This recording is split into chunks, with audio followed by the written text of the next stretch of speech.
नमस्कार दोस्तों, मैं हूं दिलीप चौधरी और मेरे साथ आप सभी दोस्तों का मैं बहुत बहुत स्वागत करता हूं।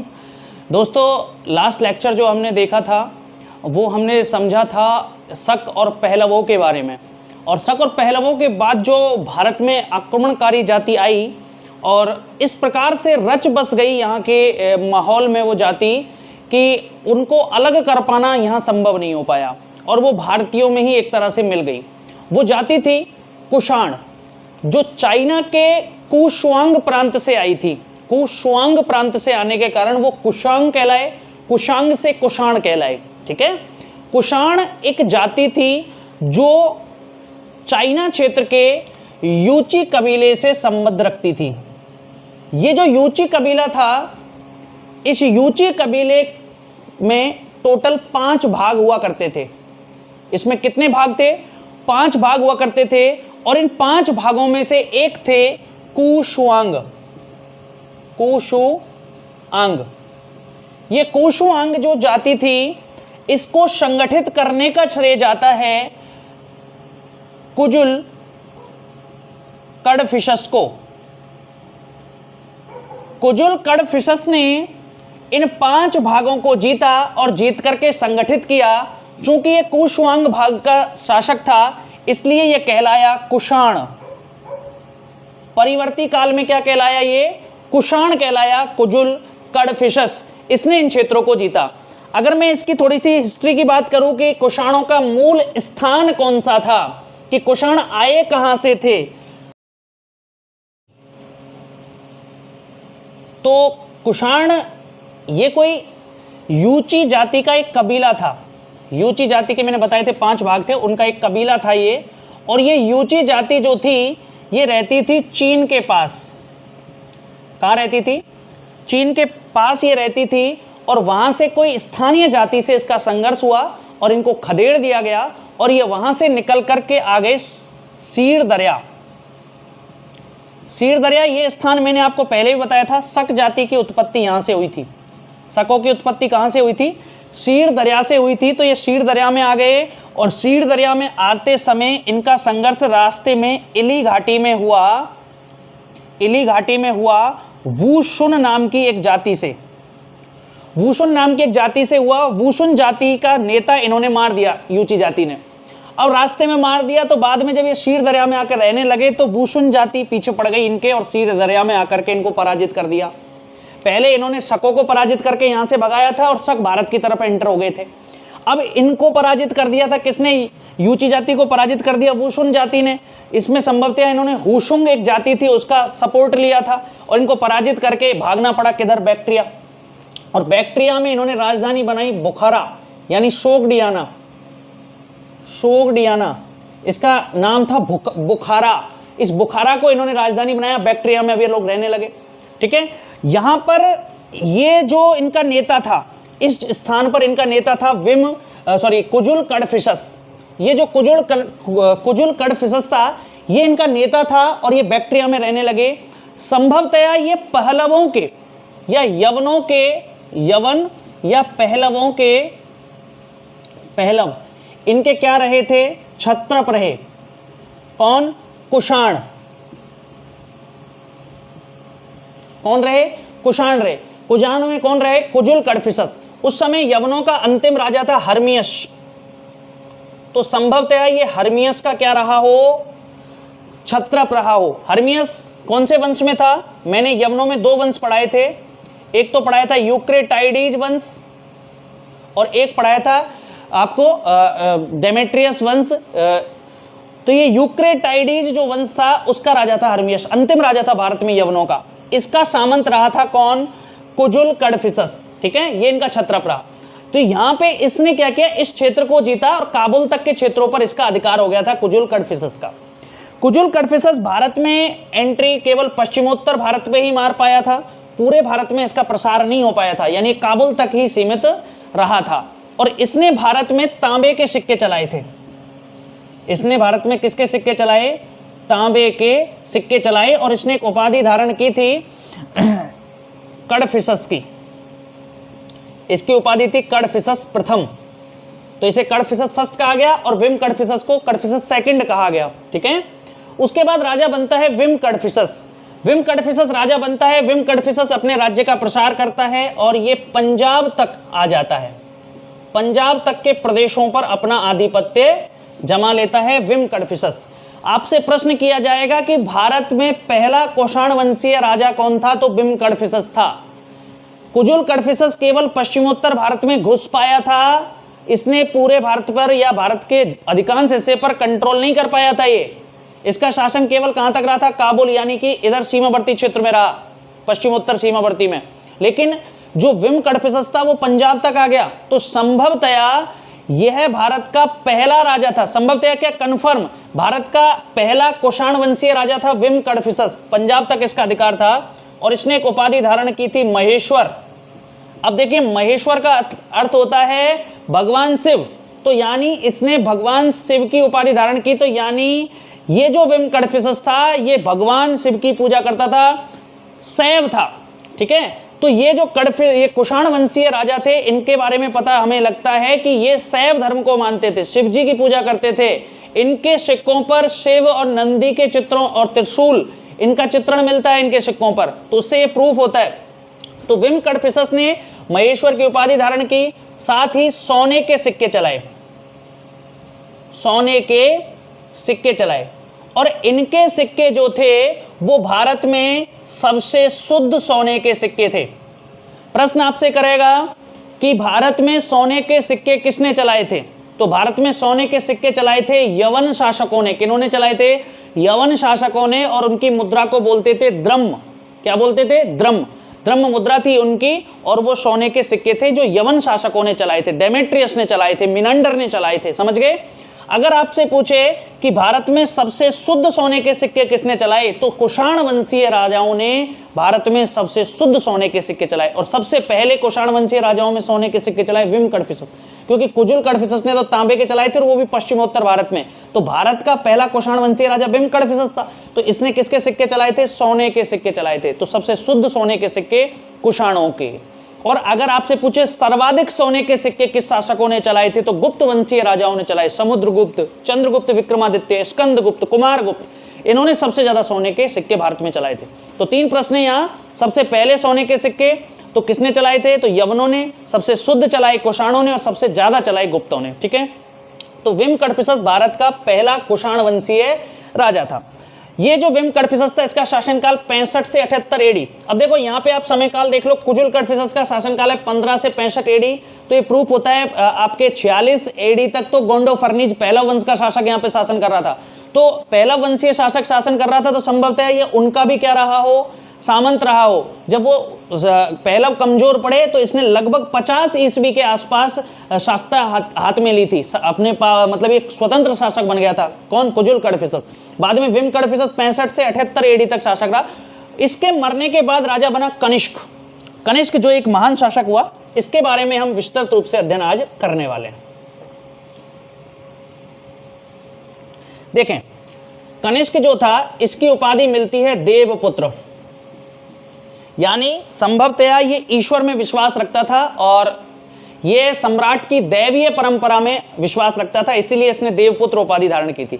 चाइना के राजा जो थे वो स्वर्गपुत्र की उपाधि धारण करते थे। चाइना के राजा कौन सी उपाधि धारण करते थे, स्वर्गपुत्र। तो हो सकता है ये उनसे भी प्रभावित हुआ हो और इसने कौन सी उपाधि धारण की थी, देवपुत्र की उपाधि धारण की थी। किसने, कुषाण वंशीय राजा कनिष्क ने। यह पहला राजा था जिसने देवपुत्र की उपाधि धारण की थी। अब कनिष्क का शासनकाल माना जाता है 78 से 102 एडी। इसका टोटल शासनकाल कितना रहा, 24 वर्ष इसने पूरा अपना शासन किया था। किसने, कनिष्क ने 24 वर्ष तक शासन किया। और इसके बाद इसका बेटा वासिष्ठ बना, फिर हुविष्ठ बना, फिर कनिष्क द्वितीय और वासुदेव। वासुदेव इस कुषाण वंश का अंतिम राजा था। कुषाण वंश का पहला राजा कुजुल कडफिसस था, लेकिन उसका भारत में केवल नाम मात्र का हिस्सा था, केवल काबुल क्षेत्र जो पड़ता है। विम कडफिसस भारत का पहला कुषाण वंशीय राजा था और अंतिम कुषाण वंशीय राजा वासुदेव हुआ था, ठीक है, ध्यान रखेंगे। तो कनिष्क जब राजा बना तो कनिष्क के समय की परिस्थितियां ये थी कि कनिष्क कहाँ का राजा था, पुरुषपुर पेशावर इसकी राजधानी थी और आसपास का इलाका इसके कंट्रोल में आया करता था। तो इसने सबसे पहले अपने विजय अभियान चलाए। विजय अभियान, इसका पहला विजय अभियान हुआ पाटलिपुत्र पर। पाटलिपुत्र यानी वर्तमान में पटना, यहाँ पर इसका विजय अभियान हुआ। और इसने ये पाटलिपुत्र जो अभियान किया था, इसके बीच में मथुरा आया, कौशाम्बी आया, इन सबको जीतता हुआ ये कहाँ पहुंच गया? पाटलिपुत्र पहुंच गया। ठीक है, और पाटलिपुत्र में इसे 3 चीजें मिली। पहला मिला इसे अश्वघोष। अश्वघोष कौन था? अश्वघोष चतुर्थ बौद्ध संगीति में उपाध्यक्ष रहा था। ठीक है, तो अश्वघोष, और इसकी एक पुस्तक है बुद्ध चरित, जिसे हम बौद्धों का रामायण भी कहते हैं। ये अश्वघोष नामक विद्वान, इसे कहां से मिला कनिष्क को? तो पाटलिपुत्र से मिला। ठीक है, कहां से मिला? पाटलिपुत्र से मिला। दूसरी चीज इसे क्या मिली? बुद्ध का भिक्षा पात्र मिला, यहां से बुद्ध का भिक्षा पात्र मिला। और तीसरी चीज इसे मिली यहां से एक मुर्गा। इन तीनों चीजों को पाकर इसने पाटलिपुत्र के राजा को राज्य सौंपकर और ये यहां से वापस चला जाता है। मात्र 3 चीजें प्राप्त की। अश्वघोष नामक विद्वान प्राप्त किया, जो बुद्ध चरित जिसने लिखी अश्वघोष ने, इस बुद्ध चरित को बौद्धों का रामायण कहते हैं। दूसरा, इसे बुद्ध का भिक्षा पात्र मिला, और तीसरा एक मुर्गा यहां से मिला। और इन तीनों चीजों को लेने के बाद ये यहां से वापस लौट गया। कहां लौट गया? पुरुषपुर, पेशावर लौट गया। ठीक है, पेशावर का पुराना नाम क्या था? पुरुषपुर। ये चीज ध्यान रखनी है आपको। तो यहां से वापस लौट गया। तो ये इसका पहला अभियान रहा, पाटलिपुत्र अभियान, जो इसका सफल रहा। और इसने उस समय बंगाल तक के क्षेत्रों पर अपना आधिपत्य कर लिया था। वहां से इसके सिक्के वर्तमान में भी मिलते हैं। दूसरा इसका अभियान रहा चाइना पर। अब देखिए, भारत का पहला ऐसा राजा था कनिष्क, जिसे हम कहेंगे अंतरराष्ट्रीय शासक। भारत का अंतरराष्ट्रीय शासक कौन हुआ? कनिष्क हुआ अंतरराष्ट्रीय शासक, जिसने चाइना पर भी अभियान किया। तो ऐसा बताया जाता है कि खोतान जो क्षेत्र पड़ता था, ये चाइना के और जो है काबुल अफगानिस्तान है, उसके बीच में पड़ता है, जो तुर्किस्तान के नाम से जाना जाता है, जिसे चीनी तुर्किस्तान कहते हैं।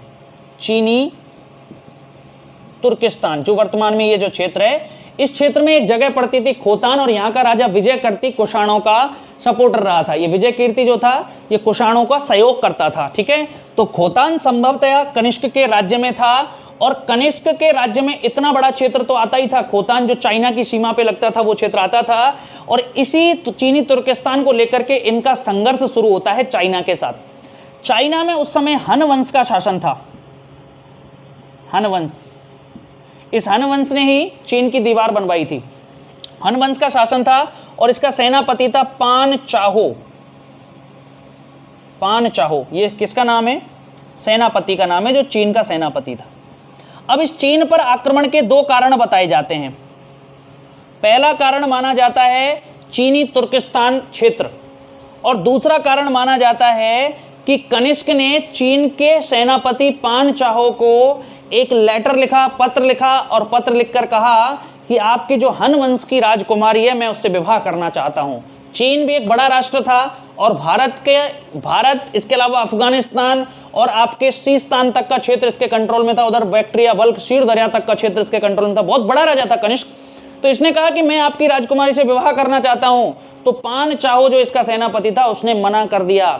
तो बताया जाता है कि कनिष्क ने इसका बदला लेने के लिए इन पर आक्रमण किया, और लगभग 70,000 घुड़सवार उस जमाने में भेजे थे। 70,000 घुड़सवार कितने होते हैं? बहुत बड़ी सेना चीन को हराने के लिए भेजी, और संभवतया ये उस अभियान में पराजित हुआ।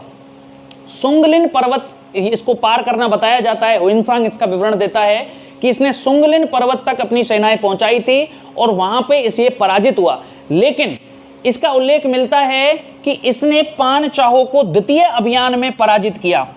ठीक है, पहले अभियान में तो खुद पराजित हो गया, लेकिन दूसरे अभियान में ये पान चाहो को पराजित कर देता है, और सुंगलिन पर्वत के आसपास के क्षेत्रों पर अधिकार कर लेता है। तो चीनी सेनापति पान चाहो को भारत के किस राजा ने पराजित किया? तो वह कनिष्क था। ठीक है, कौन था? कनिष्क था। तो इसका दूसरा अभियान रहा चाइना पर। तीसरा इसका अभियान माना जाता है पश्चिमोत्तर प्रदेशों पर। तो यानी कि पश्चिम पर आक्रमण करता है, पश्चिमोत्तर क्षेत्रों पर आक्रमण करता है, और अपना साम्राज्य ईरान तक फैला लेता है। ईरान के पूर्व में इसका राज्य था, अफगानिस्तान, पाकिस्तान, वर्तमान का उत्तर भारत इसके कंट्रोल में था, तुर्किस्तान इसके कंट्रोल में था, तुर्कमेनिस्तान इसके कंट्रोल में था। यानी इसने एक बहुत बड़ा राज्य अपने नियंत्रण में ले रखा था। इसीलिए इसको भारत का पहला अंतरराष्ट्रीय शासक भी कहते हैं। ठीक है, तो इसने पश्चिमोत्तर को भी जीत लिया था। अगर मैं दक्षिण की बात करूं, दक्षिण भारत की, तो सांची तक के क्षेत्र इसके कंट्रोल में आते थे, क्योंकि सांची लेख में वासुस्क नाम के एक राजा का उल्लेख मिलता है, और वासुस्क नाम का जो राजा है वो कनिष्क का बेटा था। वासिष्क या वासुस्क, तो इसका उल्लेख मिलता है। और वासिष्क का शासनकाल मात्र 4 वर्ष रहा, तो संभवतः उसने तो आक्रमण नहीं किया होगा दक्षिण भारत पर, आक्रमण कनिष्क ने ही किया होगा। तो कनिष्क का जो साम्राज्य था वो आपके कहां तक फैला हुआ था? सांची तक फैला हुआ था। अगर मैं बात करूं कनिष्क की विद्वता की, तो ये काफी विद्वान था। और इसके दरबार में कौन कौन रहते थे? तो इसके दरबार में रहते थे वासुमित्र। कौन रहता था? वासुमित्र। दूसरा इसके दरबार में रहता था अश्वघोष। तीसरा चरक, और चौथा था नागार्जुन। वासुमित्र ने एक ग्रंथ लिखा था जिसका नाम था विभाषा शास्त्र। विभाषा शास्त्र, यह ग्रंथ किसका है? वासुमित्र का। अश्वघोष का ग्रंथ था बुद्धचरित। बुद्धचरित। चरक का ग्रंथ था चरक संहिता। और नागार्जुन का ग्रंथ था आपके सापेक्षता का सिद्धांत। सापेक्षता का सिद्धांत इसने दिया। ठीक है, ये इसने दिया। तो ये 4 विद्वान इसके दरबार में उस समय हुए थे। इसके समय ही बौद्ध धर्म की चौथी संगीति का आयोजन हुआ। चौथी बौद्ध संगीति। पहली बौद्ध संगीति किसके समय आयोजित हुई थी? तो पहली बौद्ध संगीति अजातशत्रु, दूसरी कालाशोक, तीसरी अशोक, और चौथी बौद्ध संगीति किसके समय आयोजित हुई थी? कनिष्क के समय आयोजित हुई थी। कुंडलवन कश्मीर में आयोजित हुई थी। कहाँ हुई थी? कुंडलवन कश्मीर की कुंडलवन कश्मीर की गुफा में आयोजित हुई थी। और ये चौथी बौद्ध संगीति की जो अध्यक्षता की थी, वो अध्यक्षता किसने की थी? वासुमित्र ने। वासुमित्र ने इसकी अध्यक्षता की थी, और ये अश्वघोष इसका उपाध्यक्ष रहा था। ठीक है, तो ये इसके दरबार में थे। चरक, चरक कौन था? तो चरक भारत के आयुर्वेद का एक बड़ा चिकित्सक रहा, एक बड़ा डॉक्टर रहा आयुर्वेद का। और चरक की एक पुस्तक थी जिसका नाम था चरक संहिता, जो इसने लिखी थी, और इसमें जड़ी बूटियों से व्यक्ति के उपचार के बारे में बताया जाता है। चरक ऐसा विद्वान था कि इसे अपनी प्रतिभा का कोई घमंड नहीं था, और ये क्या करता था? दूर दूर गांवों तक जाता था और लोगों का फ्री में निःशुल्क इलाज करके आता था। ये इसका सीन था। नागार्जुन कौन था? तो नागार्जुन इस चौथी बौद्ध संगीति का हिस्सेदार था, इसने भी हिस्सा लिया, और ये बड़ा विद्वान था। आंध्र प्रदेश का था। नागार्जुनी कोंडा जो जगह है आंध्र प्रदेश में, वो इसी के लिए जानी जाती है, और इसे भारत का आइंस्टाइन कहते हैं। भारत का आइंस्टीन, क्योंकि इसने सबसे पहले भारत में सापेक्षता का सिद्धांत दिया था। इस नागार्जुन ने ही कौन सा सिद्धांत दिया था? सापेक्षता का सिद्धांत, इसलिए इसे भारत का आइंस्टीन कहते हैं। दूसरा, इसने बौद्ध धर्म की महायान शाखा को जन्म दिया। मैंने आपको बताया था कि चौथी बौद्ध संगीति में ही बौद्ध धर्म 2 भागों में बटा था, हीनयान और महायान। तो इस महायान शाखा को जन्म किसने दिया था? इस नागार्जुन ने दिया था। इस नागार्जुन ने कहा कि अगर बौद्ध धर्म में और धर्मों की जैसे कोई भगवान नहीं हुआ, किसी को भगवान नहीं बनाया, तो धीरे धीरे बौद्ध धर्म विलुप्त हो जाएगा। इसलिए बौद्ध धर्म की एक नई शाखा महायान को जन्म दिया गया, जिसमें महात्मा बुद्ध को महापुरुष ना मानकर भगवान का दर्जा दिया गया। ठीक है, तो महायान शाखा का जन्म किसने दिया था? नागार्जुन ने। द्वितीय बौद्ध संगीति में भी 2 भागों में बटा था, स्थविर और महासंगिक, लेकिन वो पुनः तीसरी बौद्ध संगीति में जुड़ गया था बौद्ध धर्म। लेकिन चौथी बौद्ध संगीति में कह सकते हैं स्पष्टतः परमानेंट जो है स्थायी रूप से बट गया था बौद्ध धर्म। ठीक है, और इसने महायान शाखा को जन्म दिया। तो बौद्ध धर्म की महायान शाखा को जन्म देने वाला नागार्जुन था, जिसने कनिष्क के समय ही इसको जन्म दिया था। चलिए आगे हम बात करेंगे। कनिष्क ने जो है भाई बौद्ध धर्म को अपना लिया था। कनिष्क ने कौन से धर्म को अपनाया था? बौद्ध धर्म को अपनाया था। कनिष्क का धर्म अगर आपसे पूछे तो बौद्ध धर्म था, लेकिन ये एक धर्म सहिष्णु शासक हुआ। धर्म सहिष्णु शासक, यानी इसने किसी भी अन्य धर्म को मानने वाले पर कोई अत्याचार नहीं किया। ऐसा बताया जाता है कि ये अपनी पूरी जिंदगी अभियानों में ही लगा रहा, कभी इस क्षेत्र को जीतना, कभी उस क्षेत्र को जीतना। तो जनता इससे इतनी परेशान हो गई और शासक भी इतने परेशान हो गए अन्य, और इसके अलावा इसकी खुद सेना भी परेशान हो गई। तो इसकी सेना जो है, ऐसा बताते हैं, ऐसा उल्लेख मिलता है कि इसकी सेना ने जब ये एक अभियान पर जा रहा था, काशगर अभियान पर, तो उस दौरान इसे जब ये बीमार पड़ा तो इसको पीट पीट के इसकी हत्या कर दी गई। यानी इतने बड़े शासक का अंत बड़ा दुखद हुआ। ठीक है, कैसे मारा इसको? सैनिकों ने ही पीट पीट के मार दिया जब ये बीमार पड़ा। तो हो सकता है संभवतः कोई ऐसा रोग इसके हुआ हो जिसकी वजह से ऐसा मारा गया हो इसको। तो कनिष्क एक ऐसा राजा हुआ। कनिष्क के टाइम पर गांधार कला चरमोत्कर्ष पर पहुंच गई। गांधार कला चरमोत्कर्ष पर पहुंच गई, साथ ही मथुरा कला का विकास भी हुआ। मथुरा कला का विकास, गांधार कला का स्वर्ण युग था ये। और गांधार कला को कहा जाता था उस समय हेलिनिस्टिक कला। क्या कहा जाता था? हेलिनिस्टिक कला। हेलिनिस्टिक युग सिकंदर के समय को कहा जाता था, और हेलिनिस्टिक कला गांधार कला के समय को कहा जाता था, जो कनिष्क का टाइम था। ठीक है, तो गांधार कला जो है वो चरमोत्कर्ष पर उस समय पहुंच गई थी और मथुरा कला का विकास हुआ। और ये जो मथुरा थी, ये मथुरा कला जो थी वो हुविस्क के समय चरमोत्कर्ष पर पहुंची थी। मथुरा कला कब चरमोत्कर्ष पर पहुंची? हुविस्क के समय, क्योंकि ये जो हुविस्क था इसने राजधानी, अपनी दूसरी राजधानी या प्रधान राजधानी जो बनाई थी वो मथुरा को बनाई थी। एक राजधानी इसकी मथुरा थी और दूसरी इसकी पुरुषपुर या पेशावर थी। ठीक है, तो इसकी राजधानी मथुरा को इसने बनाया था, इसलिए हुविस्क का प्रधान केंद्र मथुरा रहा, इसलिए मथुरा कला का विकास जो है वो चरमोत्कर्ष पर पहुंच गया था। ठीक है, कनिष्क के बाद राजा बना था वाशिष्ठ, और वाशिष्ठ के बाद राजा बना था हुविस्क।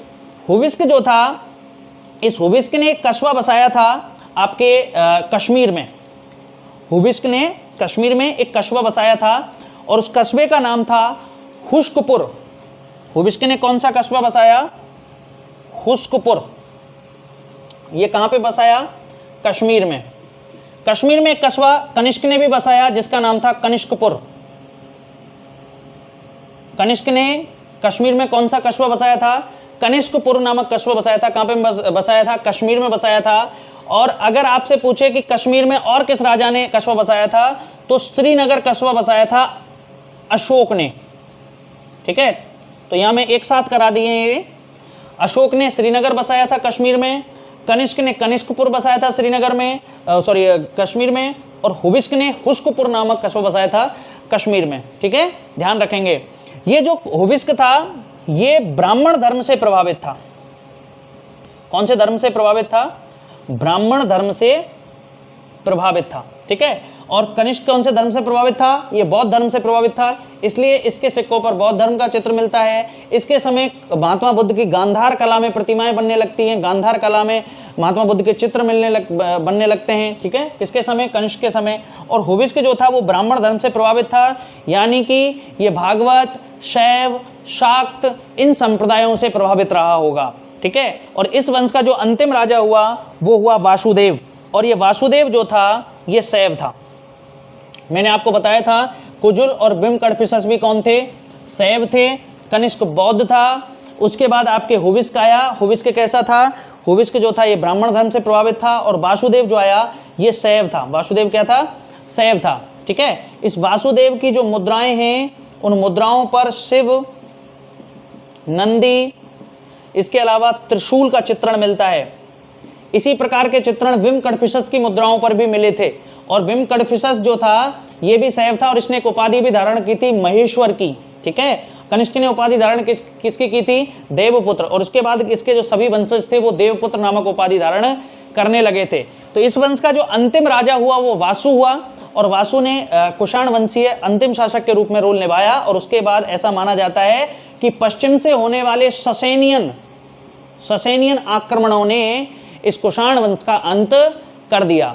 तो इस प्रकार से भारत में एक बड़ा राज्य स्थापित किया। संपूर्ण उत्तर भारत तो इनके शासन में था ही कुषाणों के। इसके अलावा शीर्षस्थान तक का क्षेत्र अफगानिस्तान के परे भी इनका साम्राज्य था। उत्तर में तुर्कमेनिस्तान, तुर्किस्तान और आपके चाइना का पूर्वी हिस्सा इनके कंट्रोल में हुआ करता था। कश्मीर इनके कंट्रोल में था। तो ये बड़ा राज्य इनके कंट्रोल में हुआ करता था। और इनमें मुख्य रूप से जो राजा हुआ वो कनिष्क ही हुआ।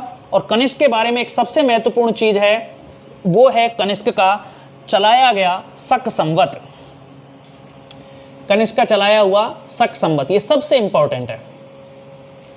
कनिष्क जब अपने राज सिंहासन पर बैठा तो सिंहासन अवरूढ़ होते ही इसने यह संवत प्रचलित किया। तो कब चलाया? 78 ईस्वी में चलाया। तो इसका नाम उस समय शक संवत नहीं था, ठीक है, इसका नाम शक संवत नहीं था, इसका कोई नाम ही नहीं था, केवल इसका वर्ष संख्या जो थी वो उल्लेख में आती थी, और उल्लेख में आता था कि कनिष्क ने अपने राज्यारोहण के 24 साल तक शासन किया, इस प्रकार से उल्लेख जो है वो मिलता था, ठीक है। तो बाद में इस संवत का जो उपयोग करते थे वो मोस्टली शक करते थे, जैसे शकों का बाद में राजा हम पढ़ेंगे, रुद्रदामन, नहपान, वो अभी इनके बाद आएंगे ना, कुषाणों के बाद, क्योंकि उनका शासनकाल तो 150 तक रहा था, आपके रुद्रदामन तो ये लगभग समाप्ति की ओर थे, तो वो शासक बने उस टाइम पे। तो शकों ने इसका उपयोग बहुत लंबे समय तक किया, और शकों ने ज्यादा उपयोग किया, इसलिए ये क्या कहलाया? शक संवत के नाम से प्रचलित हो गया। इस शक संवत को भारत सरकार ने 22 मार्च 1957 को राष्ट्रीय पंचांग के रूप में अपनाया था, राष्ट्रीय पंचांग के रूप में अपनाया था। कौन से संवत को? शक संवत को। किसने अपनाया? भारत सरकार ने स्वतंत्रता के बाद 22 मार्च 1957 को राष्ट्रीय पंचांग बना लिया। ये कब शुरू होता है? 78 ईस्वी में शुरू होता है, यानी ये विक्रम संवत कब शुरू हुआ था? तो विक्रम संवत जो राजा विक्रमादित्य ने चलाया था वो 57 ईसा पूर्व है, बीसी है। तो 57 बीसी से हम चलेंगे 0 तक, 0 में शुरू होगा एडी यानी ईस्वी सन शुरू होगा, और ईस्वी सन के 78 साल बाद आएगा आपके कौन सा संवत? शक संवत। तो इनका अंतराल हो जाएगा 78 + 57, यानी अगर मैं शक और विक्रम संवत के बीच का समय अंतराल निकालूं तो 135 वर्ष का अंतराल इनके बीच मिलेगा आपको, ठीक है। ये शक संवत जो है वो ईस्वी सन से 78 छोटा है, इसलिए यदि वर्तमान में हम संवत निकालें कि कौन सा शक संवत चल रहा है तो 2021 में से 78 आपको घटाना पड़ेगा। अगर विक्रम संवत आपसे निकलवाएगा तो विक्रम संवत निकालने के लिए 2021 में आपको 57 जोड़ना पड़ेगा, क्योंकि वो ईस्वी से 57 साल पहले चला था। और इसमें घटाना क्यों पड़ेगा? क्योंकि ये ईस्वी से 78 वर्ष बाद में प्रचलित हुआ है, ठीक है। तो इसलिए इस आधार पे आप क्या कर सकते हैं? शक संवत और विक्रम संवत निकाल सकते हैं। तो शक संवत किसने चलाया था? तो शक संवत चलाया था कनिष्क ने। कनिष्क जो भारत का पहला अंतरराष्ट्रीय राजा था, जिसने चाइना के सेनापति पांचाहो को पराजित किया। गांधार कला का इसके समय चरमोत्कर्ष पर पहुंच गई गांधार कला। राजधानी इसकी पेशावर या पुरुषपुर हुआ करती थी। मगध के पाटलिपुत्र को इसने जीता और वहां से इसको अश्वघोष नामक विद्वान मिला। इसके दरबार में चरक, नागार्जुन, वासुमित्र और अश्वघोष जैसे विद्वान रहा करते थे। ऐसे महान पराक्रमी कनिष्क नामक जो राजा था, जो बहुत बड़ा राजा था, उसकी अंतिम जो समय थी, उस अंतिम समय में दुखद रूप से हत्या कर दी गई। इस प्रकार से ये कुषाण वंश हमने आज पढ़ा है। कुषाण वंश के राजा भारतीयों से बड़े प्रभावित हुए और इन्होंने भारतीय धर्म और भारतीय परंपराओं को पूरे विश्व में फैलाया, क्योंकि इनका राज्य बहुत बड़े क्षेत्र पर था। कई जो भारत के अलावा कई देशों पर इनका अधिकार था, तो उन देशों में भी इन्होंने भारतीय संस्कृति को फैलाया था। और ये चूंकि भारतीय दर्शन को, भारतीय संस्कृति को, भारतीय धर्मों को मानते थे, इसलिए ये भारतीयों के साथ ही घुल मिल गए थे, ठीक है। इस प्रकार से इस वंश ने यहाँ पे शासन किया था। अगले वीडियो में अगले टॉपिक के साथ पुनः मिलेंगे। चैनल को शेयर, सब्सक्राइब जरूर करना। बहुत बहुत धन्यवाद दोस्तों। जय हिंद, जय भारत।